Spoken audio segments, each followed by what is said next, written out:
নারীদের চিত্র এরকম হতো না, পুরুষদের চিত্র এরকম হতো না। মুসলমান আর গায়ে রং নাই, মুসলমান আর গায়ে ইসলামের ছোঁয়া নাই, এটা কোনোদিন হতো না।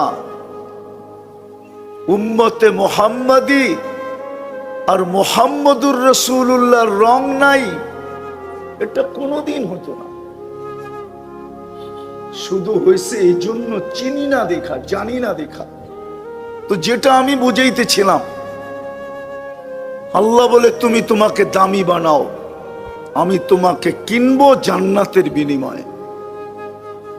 জান্নাতেরই বর্ণনা দিতেছিলাম একটু, দেখি আপনাদের দিলে লাগে কিনা, জিহ্বায় পানি আসে কিনা, মনে আগ্রহ জাগে কিনা, শৌক আর আগ্রহ জাগে কিনা।